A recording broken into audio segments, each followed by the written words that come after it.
பண்ணையெல்லாம் பொன் கொழிக்க செய்திடுவோம், அதில் பன்மடங்கு உற்பத்தியை பெருக்கிடுவோம். பண்ணையெல்லாம் பொன் கொழிக்க செய்திடுவோம், அதில் பன்மடங்கு உற்பத்தியை பெருக்கிடுவோம். உழவர் உலகம். கண்மணி பொல்லல் மணியை வளர்த்திடவே நாடும் கருத்துரைக்கும் ஒளிபரப்பை கேட்டிடுவோம். கண்மணி பொல்லல் மணியை வளர்த்திடவே நாடும் கருத்துரைக்கும் ஒளிபரப்பை கேட்டிடுவோம். செல்வி, செல்வி. அது வாரேன். வீட்டை சுத்தமா வச்சுக்க செல்வி கிட்ட தான் கத்துக்கணும். வீட்டுக்குள்ளேயும் சுத்தமா வச்சுக்கிறா, வீட்டுக்கு வெளியேயும் நல்லா சுத்தமா வச்சிருக்கா. வள்ளி, நீதானா? என்ன வெளியே நின்னுபிட்ட? நான் யாரோன்னு இல்லை நினைச்சேன். உள்ள வர வேண்டியது தானே. இருக்கட்டும் செல்வி, இன்னும் ஒரு 4 நாள்ல என் பொண்ணு மாப்பிள்ளையும் வராங்க. அதான் கோழியும் முட்டையும் வேணும், எடுத்து வைன்னு சொல்லிட்டு போகலான்னு தான் வந்தேன். அதுக்கு என்ன, எடுத்து வச்சிடுறேன். என்னைக்கு வேணும்னு மட்டும் சொல்லு, நானே வீட்டுக்கும் கொண்டாந்து தந்துடுறேன். பரவாயில்ல செல்வி, புதன்கிழமை காலையில நானே வந்து வாங்கிக்கிறேன். ஆகட்டும் வள்ளி. ஏன் செல்வி, கோழிகள்லாம் இடம் மாத்திட்டியா என்ன? ஆமாம் பிள்ளை, கோழிகளை வளர்க்குற இடத்துக்கு பக்கத்துலேயே சின்னதாக ஒரு பண்ணை குட்டை போடுறோம், மீன்களை வளர்க்கலாம்னு. அட, அப்ப மீனும் உங்ககிட்டயே வாங்கிக்கலான்னு சொல்லு. கண்டிப்பா. இப்படி கோழியும் மீனும் சேர்த்து வளர்க்குறதுனால கூடுதல் லாபமும் கிடைக்கும்ல. ஆமா, அது மட்டும் இல்லாம நிறைய செலவுகளும் குறையும். இது போல பண்ணையெல்லாம் நேர்லயே பார்க்கணும்னு ரொம்ப ஆசை எனக்கு. வேலை முடிஞ்சதும் சொல்லு, நான் வந்து பார்க்குறேன். அதுக்கு என்ன, அவசியம் சொல்றேன். வள்ளி, இந்த முறையில லாபகரமா பண்ணையை செஞ்சுக்கிட்டு இருக்க விவசாயி ஒருத்தரை நான் இப்ப போய் பார்க்க போறேன். அவரை பார்த்து சில விவரங்களை தெரிஞ்சுக்க போறேன். நீயும் வரியா? கண்டிப்பா வரேன் செல்வி. அப்ப வா, கிளம்புவோம்.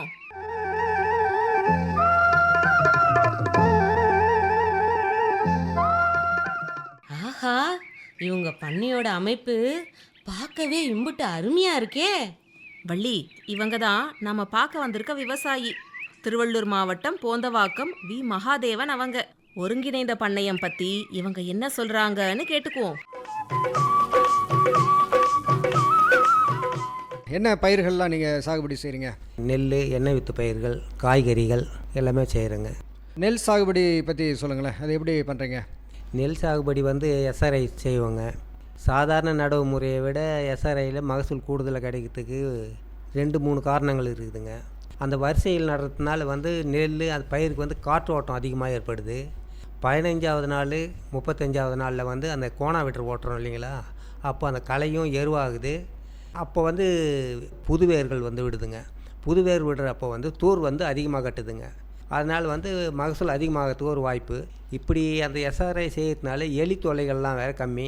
அடுத்து காற்றுனால சாயிரத்தன்மை கம்மி ஆகிடுதுங்க. இதனால் மகசூல் வந்து கூடுதலாக கிடைக்குதுங்க. செயற்கையான பூச்சி மருந்து, செயற்கை உரங்கள் இதெல்லாம் எதுவும் பயன்படுத்துறது இல்லை? எதுவும் கிடையாதுங்க. ஆனால் இயற்கை முறையிலே இந்த இயற்கை முறையில் மகசூல் எடுக்க முடியும். மகசூல் எடுக்க முடியுதுங்க. இந்த இயற்கை முறை சாகுபடி அப்படிங்கும்போது இந்த பஞ்சகாவியை எப்படி தயார் பண்ணுறீங்க? மாட்டு கோமியம், பால், தயிர், மோர், இளநீர், கரும்பு சார் கிடைக்காத இதில் வெல்லம், இதெல்லாம் வந்து ஒரு ட்ரம்மில் போட்டு புளிக்க வச்சு ஒரு 32 நாள் வச்சு வடிகட்டி தெளிச்சிடலாங்க. அது வந்து தெளிப்பு எப்படி தெளிக்கிறீங்க?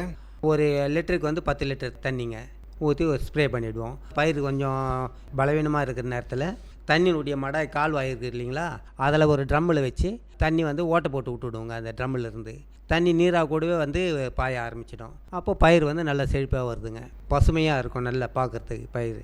அதே போல் இந்த பூச்சி நோய் கட்டுப்படுத்துறதுக்கு இந்த பூச்சி விரட்டிலாம் தயார் பண்ணுறதா? ஆமாம். அந்த இலை தழைகள்லாம் பயன்படுத்தி அது என்னென்ன இலைகள் பயன்படுத்துகிறீங்க, அது எப்படி தயார் பண்ணுறீங்க?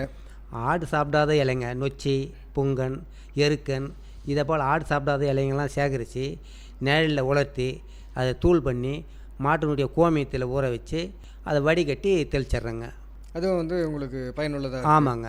இயற்கை விவசாயத்தில் மண்புழு உரத்தினுடைய பங்கு அதிகம். ஆமாங்க. அந்த மண்புழு உரத்தெல்லாம் நீங்கள் பயன்படுத்துகிறீங்களா? ஆமாங்க, நாங்களே தயார் பண்ணுறேங்க மண்புழு உரம். அது எப்படி தயார் பண்ணுறீங்க?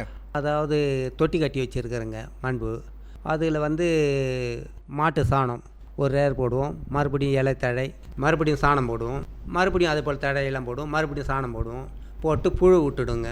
ஒரு தொட்டிக்கு வந்து ஒரு 3 கிலோ 4 கிலோ புழு விட்டுட்டோம்னாக்கா காலை மாலை தண்ணி தெளிக்கணுங்க. அதாவது உச்சி வெயில் படக்கூடாதுங்க, அந்த அளவுக்கு இருக்கணும். மேலே ஏதாவது சாக்கு கோணி போட்டு தண்ணி தெளித்து விட்டுட்டோம்னாக்கா வாரத்துக்கு ஒரு முறை சேகரிக்கலாங்க. கழிவுலாம் வந்து மேலே வந்து அப்படியே தேங்கிடுங்க. அப்போ அந்த கோணியை எடுத்துகிட்டு நம்ம அதை சேர்த்து சேகரித்து வச்சுக்கலாங்க. அதை ஜல்லட்டில் ஜல்லினோம்னா ஒன்றரை புழுகள் இருந்தால் கூட அதெல்லாம் ஜலிக்கிறப்ப வெளியே வந்துடும். மறுபடியும் அதை எடுத்து அதை தொட்டிலேயே விட்டுடலாங்க. முதல்ல மண்புழு விடும்போது எப்படி அது எங்கேயும் வாங்கி விட்டிங்களா? வாங்கி தான் நிலத்திலே? விட்டுங்கய்யா. அதுக்கப்புறம் அதிலிருந்து எடுத்து அதுலேயே உற்பத்தி ஆகிடுதுங்க. அது நம்ம மண்ணிலேயே உற்பத்தி அதிகமாக இருக்குங்க. இந்த மாதிரி மண்புழு அதிகமாக இருக்கிறதுனால இந்த மண்புழு உரம்லாம் நீங்கள் போடுறதுனால இந்த விளைவுகள் எப்படி இருக்குது? என்ன பயிரில் ஏதாவது வித்தியாசம் எப்படி தெரியுதுங்க? எவ்வளோ ரசாயனம் போட்டாலும் மஞ்சள் கலர்லேயே வருங்க பயிர். ரசாயனம் கொட்ட இப்போ நுண்ணுயிரெலாம் செத்து போகுதுங்க. ஆனால் இந்த ஆர்கானிக் முறையில் செய்கிறப்போ வந்து ஒரு முறை போட்டால் கூட பயிர் வந்து பசுமையாகவும் திரட்சியாகவும் இருக்குதுங்க. இப்போ நெல் வந்து மணிகள் வந்து திரட்சியாக வரும். ஆமாம், ஒன்று. அடுத்தது அது ருசியாகவும் இருக்குங்க. மற்ற காய்கறி பயிர்கள்லாம் என்ன செய்கிறீங்க? அதெல்லாம் எப்படி செய்கிறீங்க? மிளகாய் எல்லாம் வந்து காயாகவும் பறிச்சிட்றேங்க. இந்த இயற்கை முறையில் செய்கிறதுனால காய் வந்து பசுமையாக இருக்குது, சீக்கிரம் வாடாமல் இருக்குதுங்க. அது ஒரு நாளைக்கு வாங்குறவங்க மறுநாளைக்கு வந்து விரும்பி வந்து வாங்குற வியாபாரிக்கும் ஒரு நன்மையாக இருக்குது. அது நுகர்வோருக்கும் அதில் வந்து அவங்களுக்கும் தெரியுதுங்க சாப்பிட்றப்போ அதனுடைய தன்மை. அதே போல் வெண்டைக்காயும் அப்படி தாங்க. இப்போது ரசாயன முறையில் செய்கிறப்போ வதங்கிடுங்க காய் மார்க்கெட்டுக்கு போகிறதுக்குள்ளே. ஆர்கானிக் முறையில் செய்கிறப்போ வந்து காய் வாடாமல் பசுமையாகவே இருக்குதுங்க. வாங்கி சாப்பிட்றவங்க நல்லா ருசியாக இருக்குதுன்னு மறுதடவை வந்து அவங்கள கேட்டு வாங்குறாங்க வியாபாரிங்க கிட்ட. வியாபாரிங்க வந்து நம்மக்கிட்ட வாங்குறாங்க விரும்பி. காய்கறி சாகுபடி தவிர இந்த கீரை அந்த மாதிரிலாம் சாகுபடி செய்கிறீங்களா? செய்வோங்கய்யா. என்ன கீரை சாகுபடி செய்கிறீங்க? இந்த காசில் கீரைன்னு சொல்கிறவங்க இல்லைங்களா, புளிச்சக்கீரை, அதை செய்வோம். அரைக்கீரை, தண்டுக்கீரை 15 நாள் 20 நாளில் கீரை பறித்து விற்றுடுவோங்க. மார்க்கெட்டுக்கு போகிறப்ப கீரை வந்து ஃப்ரெஷ்ஷாக இருக்கும்.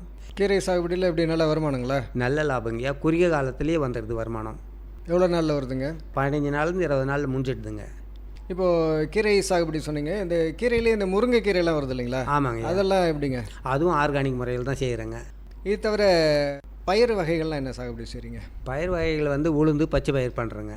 பெரும்பாலும் வந்து நான் சீட் பாம் தாங்க போட்டு கொடுக்குறது கவர்மெண்ட்டுக்கு. விதை பண்ணை. அது எப்படி விதையெல்லாம் எங்கேருந்து வாங்கி? அவங்களே கொடுத்துடுவாங்க, டிபார்ட்மெண்ட்லேருந்தே கொடுத்துடுவாங்க. இது தவிர அந்த பயிரில் உளுந்து தவிர பச்சை பயிரெல்லாம் சாகுபடி செய்கிறீங்களா? ஆமாங்கய்யா. இந்த எண்ணெய் வித்து பயிர்கள்லாம் அந்த வேர்க்கடலை, எள் இதெல்லாம் இருக்கு இல்லைங்களா, அதெல்லாம் சாகுபடி செய்கிறீங்களா? செய்கிறேங்க. இப்போ இந்த வேர்க்கடலை, எள் சாகுபடி பொறுத்த வரைக்கும் விவசாயிகள் முக்கியமாக என்ன கவனிக்கணுங்க? விவசாயிகள் அந்த பருவத்தை பார்த்து விதைக்கணுங்க. அறுவடை நேரத்தில் வந்து எள்ளோ கடலையோ தாமதப்படுத்தினால் மண்ணில் வந்து வீணாகிடும், மகசூல் கிடைக்கிறது கஷ்டமாயிடும். எள் பழுத்துடுச்சுன்னா நிலத்தில் கொட்டிடும்.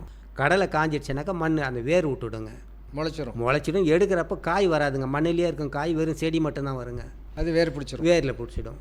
அந்த ரெண்டை பார்த்து செய்யணுங்க விவசாயிங்க. இப்போ இந்த மாதிரி நெல், பயிர் வகை பயிர்கள், காய்கறி பயிர்கள், கீரை, வேர்க்கடலை, எள் எல்லாமே செய்கிறீங்க.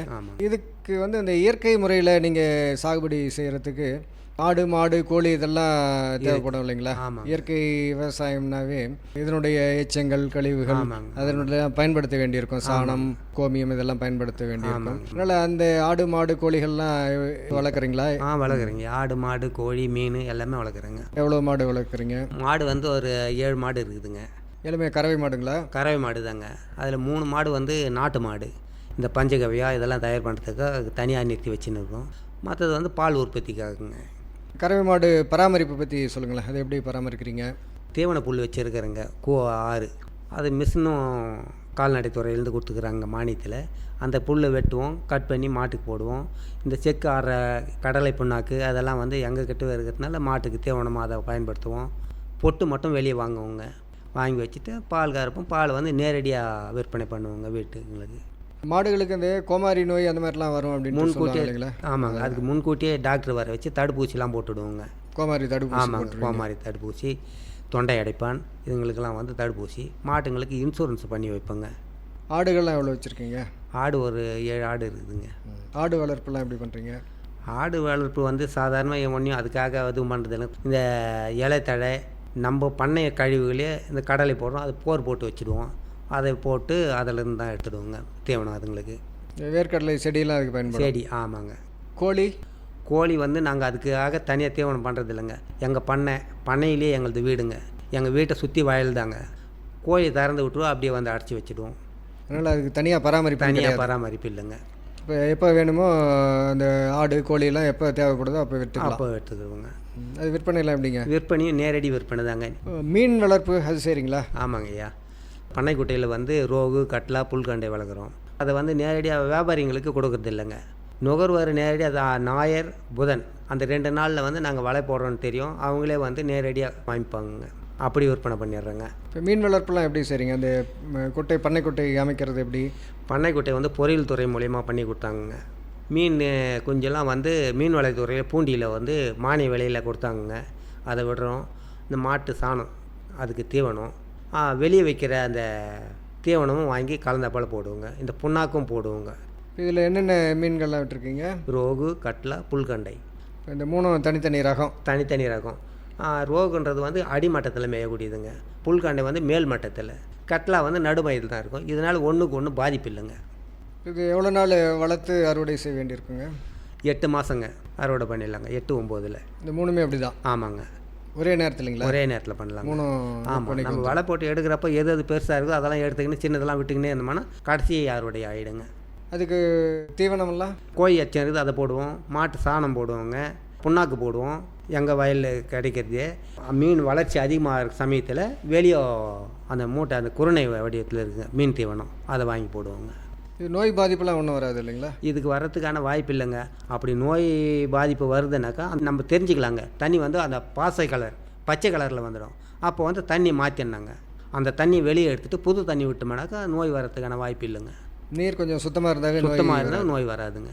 அதனால் மீன்லேயும் நல்ல வருமானம்? நல்ல வருமானங்க. நேரடியாக விற்கிறதுனால நல்ல லாபம். அதனால் இந்த ஆடு, மாடு, கோழி, மீன் இது எல்லாமே வளர்க்கும்போது இப்போ எப்படி இந்த ஒருங்கிணைந்த பண்ணையமாக எப்படி அது வந்து செயல்படுத்த முடியுதுங்க? அதாவது ஒன்றில் வந்து நமக்கு நஷ்டம் கிடைச்சா கூடங்க இன்னொன்றில் வந்து லாபம் கிடச்சிடும். இப்போது ஒவ்வொன்றுத்துக்கும் தீவனம் அதெல்லாம் வந்து நேரடியாக போய் நம்ம வெளியே வாங்க வேண்டிய வேலை இல்லைங்க. மாட்டினுடைய சாணம் இதெல்லாம் வச்சு வந்து மீனுக்கும் நம்ம வயலுக்கும் போட்டுக்கிறோம். வயலில் விளையிற வைக்கோல், நெல் இதெல்லாம் வந்து கோழிக்கு, மாட்டுக்கு அதுக்கு தீவனம் ஆகிடுதுங்க. அதனால் வந்து ஒன்றை தொடர்ந்து ஒன்று அதில் லாபம் அதிகமாக கிடைக்குதுங்க. ஏதாவது ஒரு பயிர் இப்போது நெல் அப்படின்ட்டு சாகுபடி செஞ்சோம்னா அது ஒரு 3 மாதம் 4 மாதம் கழிச்சு தான் நம்மளுக்கு வந்து வருமானம் வரும் இல்லைங்களா? ஆமாங்க. அந்த மாதிரி இப்போ கரும்பு போட்டாலும் அந்த மாதிரி ஒரு வருஷம் நீங்கள் வந்து அதுக்காக காத்திருக்க வேண்டியிருக்கும். ஒரு வருஷம் கழிச்சு தான் நம்மளுக்கு வந்து வருமானம் கிடைக்கும். ஆமாங்க. ஆனால் இப்போ இந்த மாதிரி ஒருங்கிணைந்த பண்ணையமாக இருக்கிறதுனால இந்த வருமானங்கிறதுலாம் எப்படி தினமோ வாரமோ அந்த மாதிரி? வாரத்துக்கு 2 முறை தின வருமானம், வார வருமானம், மாத வருமானம், 3 மாதத்துக்கு 6 மாதத்துக்கு அப்படி வருமானம் வந்துக்கினே இருக்குங்க. எப்பவும் பார்த்துக்கினே இருக்கலாம். அதனால் தினமுமே வருமானம் இருக்கும்? தினமே வருமானம். 1 ஏக்கரை வயல் வச்சுருந்தா கூட உங்கள் விவசாயிங்க ஒரு 10 சென்ட்டில் ஒரு பண்ணைக்குட்டை அமைக்கிறது எல்லாத்துக்குமே நல்லதுங்க. தன்னுடைய வயல்லேருந்து தண்ணியை வடி வைக்கலாம். அந்த தண்ணியில் மீன் வளர்க்கலாம். அந்த தண்ணினால் வந்து நிலத்தடி நீர் அதிகமாகும். இப்படி பல நன்மைகள் கிடைக்குதுங்க. அதனால் இந்த ஒருங்கிணைந்த பண்ணையமாக வளர்க்குறதுனால இயற்கையாகவும் நம்ம சாகுபடி இயற்கையாகவும் சாகுபடி செய்யலாங்க. விளைபொருட்கள்லாம் நல்ல தரமானதாக இருக்கும். தரமானதாக இருக்குது. நுகர்வோரும் வந்து விரும்பி வாங்குறாங்க, கேட்டு வாங்குறாங்க. அதனால் மக்களுக்கும் ஆரோக்கியமான பொருளை கொடுக்குறோம். நம்ம வருமானமும் நம்மளுக்கு கிடைக்கும். வருமானமும் கிடைக்குதுங்க.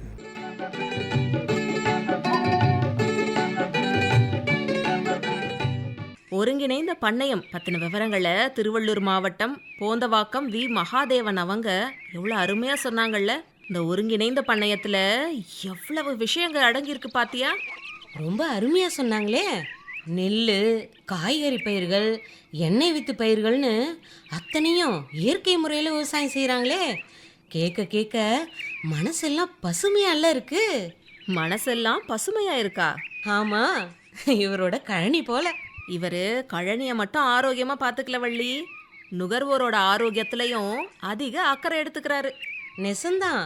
கழனி கழிவுகளை கால்நடைகளுக்கும், கால்நடைகளோட கழிவுகளை கழனிக்கும் எப்படி பயன்படுத்தி செலவுகளை குறைச்சி திறம்பட செயல்படலாம்னு நல்லா புரிய வச்சுட்டாங்களே.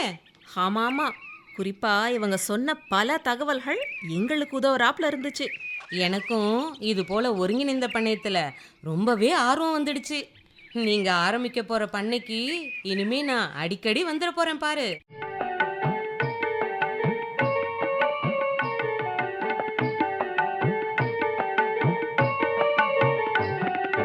வளைத்த நிலத்தில் வளத்தை சேர்த்து கூட்ட வேணும் நல்ல தரம். உழைத்த கையில் இருப்பது இப்ப ஊட்டமேற்றிய தொழு உரம். களைத்த நிலத்தில் வளத்தை சேர்த்து கூட்ட வேணும் நல்ல தரம். உழைத்த கையில் இருப்பது இப்ப ஊட்டமேற்றிய தொழு உரம்.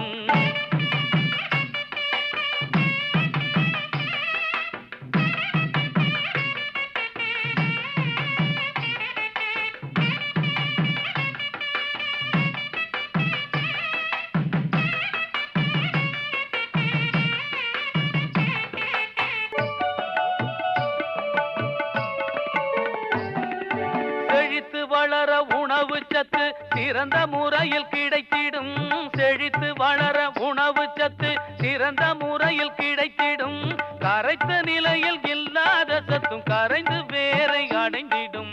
கரைத்த நிலையில் இல்லாத சத்தும் கரைந்து வேரை அடைந்திடும். விளைச்சல் பெருகிடும், நூற்புழுக்கள் அருகிடும். விளைச்சல் பெருகிடும், நூற்புழுக்கள் அருகிடும். களைத்த நிலத்தில் வளத்தை சேர்த்து கூட்ட வேணும் நல்ல தரம். உழைத்த கையில் இருப்பது இப்ப ஊட்டமேற்றிய தொழு உரம். களைத்த நிலத்தில் வளத்தை சேர்த்து கூட்ட வேணும் நல்ல தரம். உழைத்த கையில் இருப்பது இப்ப ஊட்டமேற்றிய தொழு உரம்.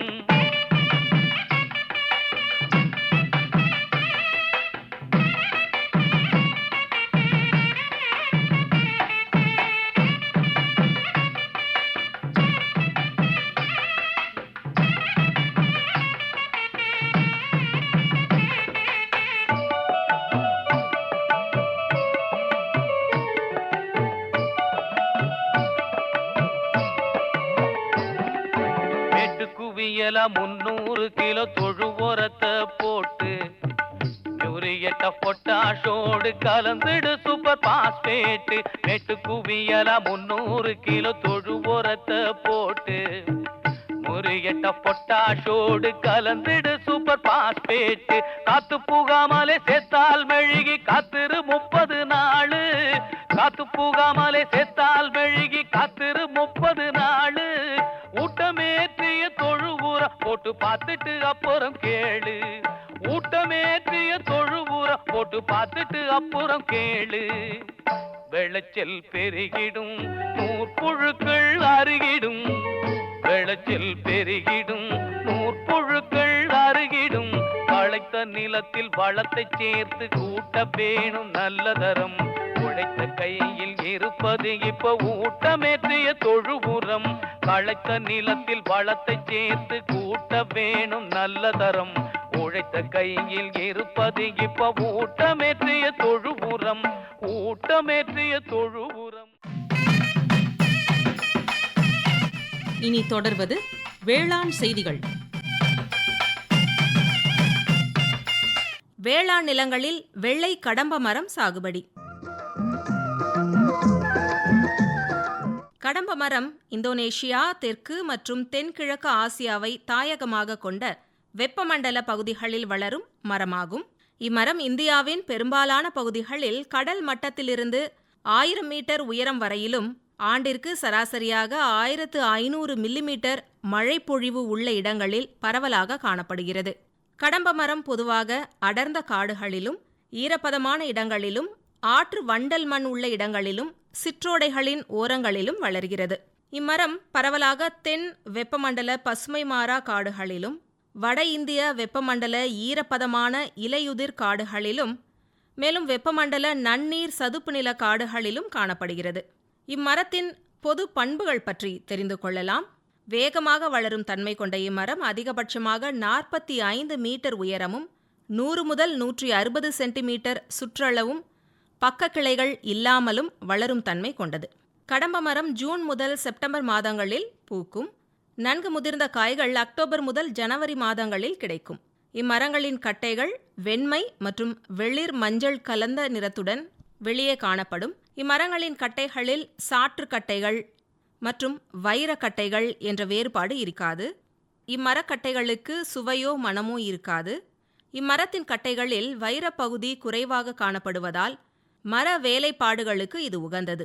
மேலும் இம்மரத்தை கை இயந்திரங்களின் மூலம் இழைத்து எளிமையாக வேலை செய்ய முடியும்.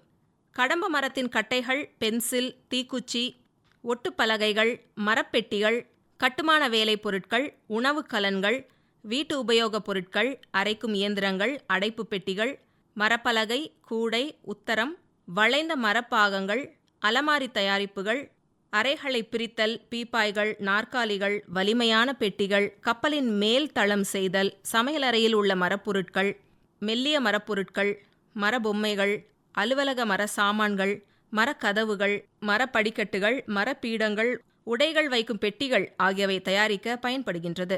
இம்மரங்கள் நடப்பட்ட 4ஆம் வருடத்திலிருந்து பூக்கத் தொடங்குகின்றன. இம்மரத்தின் பழங்கள் மஞ்சள் நிறத்திலிருந்து அடர் மஞ்சள் நிறத்திற்கு மாறும்போது சேகரிக்கப்பட வேண்டும். ஆவணி முதல் கார்த்திகை, மார்கழி மாதம் வரை பழங்கள் சேகரிக்க உகந்த மாதங்களாகும். மரத்தின் மீது ஏறியோ அல்லது மரக்கிளைகளை உலுக்கியோ பழங்கள் சேகரிக்கப்படுகின்றன. பழங்கள் சேகரிப்பின் போது மரத்தின் அடியில் பாலித்தீன் விரிப்புகள் இருக்குமாறு பார்த்து கொள்ள வேண்டும். பசுமை நிறமுடைய முதிரா பழங்களை சேகரிப்பதில் எப்பலனும் இல்லை. கடம்ப மரத்தின் பழங்களை சேகரிக்க மூங்கில் கூடைகள் அல்லது சாக்கு பைகள் பயன்படுத்தப்படுகின்றன. பழுத்த பழங்களின் பழுப்பு நிற சதை பற்றுள்ள பகுதிகளை நீக்குவது எளிதானது. இதன் கடினத்தன்மையை நீக்குவதற்கு ஓர் இரவு முழுவதும் லேசான அமிலத்தன்மை கொண்ட நீரில் ஊற வைக்க வேண்டும். ஊற வைக்கப்பட்ட பழங்கள் கடினத்தன்மையை இழந்து மிருதுவானதாக மாறுகின்றன. இதை மூங்கில் குடைகளில் இட்டு நீர் சேர்த்து கைகளால் பிசைந்தால் விதைகள் அனைத்தும் நீரின் அடியில் தங்கிவிடும். இதில் மேல் இருக்கும் நீரை மட்டும் மெதுவாக கீழே ஊற்றிவிட்டு விதைகளை மட்டும் தனியே பிரித்து சேகரித்து எடுத்துக்கொள்ள வேண்டும். இவ்வாறு பிரித்தெடுக்கப்பட்ட விதைகளை நிழலில் உலர்த்தி காற்று புகாத கொள்கலன்களில் சேமித்து வைக்கலாம். மற்றொரு முறையில் பழங்களை சிறு சிறு துண்டுகளாக வெட்டி நிழலில் உலர்த்தி சில நாட்கள் கழித்து வெட்டப்பட்ட பழங்களை கையால் பிசைந்து விதைகளை தனித்தனியே பிரித்தும் எடுக்கலாம். ஒரு கிராமில் சராசரியாக 23,000 முதல் 25,000 விதைகள் இருக்கும். உலர்த்தப்பட்ட விதைகளை காற்று புகாத கலன்களில் சேகரித்து வைக்கலாம். இவ்விதைகளை 10 மாதங்களுக்கு பிறகு பரிசோதித்ததில் இதன் முளைப்பு திறன் குறைவாகவே இருந்தது. ஆனால் விதை நேர்த்தி செய்யப்பட்ட விதைகளின் முளைப்பு திறன் 1 வருடத்திற்கும் மேல் குறையாமல் இருக்கும். குளிர்பதன முறையில் கடம்ப மரத்தின் விதைகளை சேகரித்து வைக்கலாம். அவ்வாறு செய்வதால் 2 வருடங்களுக்கு அதன் முளைப்பு திறனை பாதுகாக்க முடியும். 1 கிராம் அளவுள்ள விதைகளை ஆற்று மணல் நிரம்பிய தட்டில் தூவ வேண்டும். இதை அதிக வெப்பமில்லாத நிழல் பகுதியில் வைக்க வேண்டும். மழை காலங்களில் தார்பாலின் அல்லது பாலித்தீன் போட்டு தட்டுகளை மூட வேண்டும். ஏனெனில் மழை துளிகள் பட்டு விதை மேலே வந்துவிடாமல் பார்த்து கொள்ள வேண்டும். விதைகளை எறும்புகள் தாக்காத வண்ணம் தட்டுகளை சுற்றிலும் பூச்சிக்கொல்லி மருந்துகளை தெளிக்க வேண்டும். விதைகள் விதைத்த 12 முதல் 15 நாட்களுக்கு பின்னர் முளைக்கத் தொடங்கும். விதைகளின் முளைப்பு திறன் 90% இருக்கும். 5 சென்டிமீட்டருக்கு மேல் வளர்ந்த இளம் நாற்றுகளை செம்மண், மணல் மற்றும் காய்ந்த எரு முறையே 2:1:1 என்ற விகிதத்தில் கலந்த மண் கலவையை நிரப்பி பாலித்தீன் பைகளுக்கு மாற்ற வேண்டும். இந்த நாற்றுகள் 6 மாதங்களுக்கு பிறகு 45 சென்டிமீட்டர் உயரமாக வளர்ந்த பின் நடவு செய்வதற்கு ஏதுவாக இருக்கும். இந்த நாற்றுகளை நோய் தொற்றுகள் தாக்காமல் இருக்க நல்ல காற்றோட்டமான இடங்களில் வைக்க வேண்டும். பூஞ்சை கொல்லிகளை பயன்படுத்தி நோய் தொற்றுகளில் இருந்து காப்பாற்றலாம். நேரடியாக விதைகளை வயல்களில் விதைத்தால் வறட்சி மற்றும் அதிகமான சூரிய ஒளியினால் முளைப்பு திறன் இருக்காது. நன்கு நேர்த்தியாக வளர்ந்த மரத்திலிருந்து பதியன் முறையில் புதிய செடிகள் உருவாக்கலாம். பதியனின் குறைந்தபட்ச அளவு சுமார் 15 முதல் 20 சென்டிமீட்டர் நீளம் இருக்க வேண்டும். தண்டுகளை வேர் ஊக்கிகளை தடவி நடவு செய்யும் போது அதிகப்படியான வேர்களை காண முடியும். இம்முறையில் தண்டின் அளவு, காலநிலை மற்றும் ஊடகத்தன்மை பொறுத்து வேர்விடும் திறன், வளர்ச்சி போன்றவை மாறுபடும். கடம்ப மரக்கன்றுகள் 6 முதல் 7 மாதங்களில் 30 சென்டிமீட்டர் உயரம் வரை வளரும். வெள்ளை கடம்ப மரம் வேகமாக வளரும் தன்மை கொண்டது. மேலும் காடு வளர்ப்பு மற்றும் வேளாண் காடு வளர்ப்புக்கு ஏற்ற மரமாக உள்ளது. வயல்களில் 3:2, 3:3 அல்லது 5:4 மீட்டர் என்ற இடைவெளியில் நடப்படுகிறது. எடுப்பு தட்டுகளில் 1:1.5 அடி வளர்க்கப்பட்ட நாற்றுகளை நடவு செய்த பின் பெரும்பாலான நாற்றுகள் உயிர் பிழைக்கின்றன. கடம்ப மரத்தின் வளர்ச்சி விகிதம் 6 முதல் 8 ஆண்டுகளில் அதிகமாக உள்ளது. 8 முதல் 10 ஆண்டுகள் வயதான மரங்கள் வெட்டுவதற்கு ஏற்ற பருவமாக இருக்கும். இந்தோனேஷியாவில் கடம்ப மரங்களை 4 ஆண்டுகளில் அறுவடை செய்கின்றனர். ஆனால் இந்தியாவில் மரங்களின் வளர்ச்சியை பொறுத்து 7 ஆண்டுகளில் அறுவடை செய்யப்படுகிறது. காகித கூழ் தயாரிப்பு 4 வருட காலத்திலும், பென்சில், தீக்குச்சி, ஒட்டுப்பலகைகள் போன்ற பயன்களுக்கு 7 ஆண்டு காலத்திற்கு பிறகும் அறுவடை செய்யலாம். இளம் செடிகளை முதல் 1 வருடத்திற்கு நன்கு பாதுகாக்க வேண்டும். இளம் நாற்றுகளில் பக்க கிளைகளின் எண்ணிக்கை அதிகமாக இருக்கும். 1 அல்லது 2 ஆண்டுகள் வயதான மரங்களில் பக்க கிளைகளின் எண்ணிக்கை குறைவாக இருக்கும். இம்மரத்தின் இளம் நாற்றுகள் களைகளால் எளிதில் பாதிப்புக்குள்ளாகும். எனவே நடவு செய்த பின்பு வயல்களில் களைகள் இல்லாமல் பாதுகாத்துக் கொள்வது அவசியமானது. வெளிநாடுகளில் வேதியியல் களை கொல்லிகளை பயன்படுத்தியும் நேரடியாக ஆட்களை வைத்தும் களைகளை அகற்றுகின்றனர். நடவு செய்யப்பட்டதிலிருந்து களைகளை வளரவிடாமல் அகற்ற வேண்டும். முதல் ஆண்டில் 3 மாதங்களுக்கு ஒரு முறையும், அடுத்து வரும் ஆண்டுகளில் மரத்தின் நிழல் தரையில் விழும் வரை 6 மாதங்களுக்கு ஒரு முறையும் களை எடுக்க வேண்டும். வளம் குன்றிய நிலங்களில் தொழு உரமிடுதல் அவசியமாகும். யூரியா மற்றும் ட்ரிபிள் சூப்பர் பாஸ்பேட் ஆகிய உரங்கள் பயன்படுத்தப்படுகின்றன. ஒரு நாற்றுக்கு 15 கிராம் அளவு யூரியாவை வேர்பகுதியை சுற்றிலும் தூவினால் நாட்டின் வளர்ச்சி நன்றாக இருக்கும். பக்க கிளைகளை வெட்டுவதன் மூலம் நேரான உயர்ந்த மரங்கள் நமக்கு கிடைக்கும். மேலும் தீ பரவுவதால் ஏற்படும் பாதிப்புகளும் குறையும். ஆனால் கடம்ப மரங்களில் இயற்கையாகவே இறந்த கிளைகள் உதிர்ந்து விடுகின்றன. இடைமரங்களை அல்லது அதிகமாக உள்ள மரங்களை வெட்டுவதன் மூலம் நன்கு தடிமனான மரக்கட்டைகள் நமக்கு கிடைக்கும். மரங்களின் சுற்றளவும் அதிகரிக்கும். நடப்பட்ட 2 முதல் 4 ஆண்டுகளில் இடைமரங்களை நீக்கம் செய்யலாம். மரங்களின் அடர்த்தை பொறுத்து 1 முதல் 3 முறை இடைநீக்கம் செய்ய வேண்டும். 15 ஆண்டுகள் சுழற்சியில் இடைமரங்களை நீக்கலாம். இவ்வாறு செய்வதன் மூலம் அதிக கன அளவு உள்ள மரக்கட்டைகள் கிடைக்கும். கடம்ப மரத்தோப்புகளில் விவசாய பயிர்களை ஊடுபயிர் செய்யும் போது எவ்விதமான இடையூறுகளையும் இம்மரங்கள் பயிர்களுக்கு விளைவிப்பது இல்லை. ஊடுபயிர்களின் விளைச்சல் அதிகமாக இருக்க வேண்டும் என்றால் 5x5 மீட்டர் அல்லது 4x4 மீட்டர் இடைவெளி தேவை. மானாவாரி பயிர் சாகுபடி கடம்ப மரத்தோப்புகளில் முதல் 2 முதல் 3 ஆண்டுகளுக்கு செய்ய முடியும். மேலும் அஸ்ஸாம் போன்ற மாநிலங்களில் பெரும்பாலும் வயல்களின் வரப்புகளில் கூட இம்மரங்களை வளர்க்கின்றனர். விவசாயிகள் இம்மரங்களை வேளாண் காடுகளாக வளர்ப்பதன் மூலம் அதிக லாபம் பெறலாம். தண்டு துளைப்பான் பூச்சியானது கடம்ப மரங்களில் முதன்மையான பாதிப்பை ஏற்படுத்தக்கூடிய ஒன்றாகும். இப்பூச்சியால் உண்டான பாதிப்புகளால் முழுமையான மரங்கள் கூட இறக்க நேரிடுகின்றன. ஆகஸ்ட் முதல் ஜனவரி மாதம் வரை இப்பூச்சிகள் அதிகம் காணப்படும் காலமாகும். தாக்கப்பட்ட மரங்களில் உள்ள துளைகளால் மரங்கள் பாதிக்கப்படுகின்றன. ஆரம்ப நிலைகளில் இதன் தாக்கம் குறைவாக இருந்த போதிலும் தாக்கிய மரங்களை மறுபடியும் தாக்கி அருகில் உள்ள நல்ல மரங்களும் பாதிக்கப்பட்டு இறுதியில் இறக்க நேரிடலாம். இப்பூச்சிகளின் தாக்கத்தை ஆரம்ப நிலையிலேயே கண்டறிந்து தகுந்த பாதுகாப்பு நடவடிக்கையை மேற்கொள்ளலாம். மேலும் கிளை நீக்கம் செய்வதால் ஏற்படும் துளை மற்றும் காய்களின் வழியாக இப்பூச்சிகள் உள்ளே நுழையக்கூடும். இதனால் கிளை நீக்கம் செய்யும் போது மரப்பட்டையில் காயங்கள் படாதவாறு பார்த்து கொள்ள வேண்டும். கடம்ப மரத்தின் சிறந்த பண்புகளால் இவை சுலபமாக சந்தைப்படுத்த முடிகின்றன. 6 முதல் 7 ஆண்டுகள் தோப்புகளிலிருந்து வெட்டப்பட்ட மரங்களிலிருந்து வருமானத்தை ஈட்ட முடியும். முதல் 1 முதல் 2 ஆண்டுகள் ஊடுபயிர் மூலமும் அதிக லாபம் பெறலாம். 6 ஆண்டு மரத்திலிருந்து சராசரியாக 6 முதல் 7 கன அடி கிடைக்க வாய்ப்புள்ளது. விவசாயிகள் இதை கவனத்தில் கொண்டு வாய்ப்புகளை செயல்படுத்தி பயன்பெறுமாறு கேட்டுக்கொள்கிறோம். இதுவரை வேளாண் செய்திகள் கேட்டீர்கள்.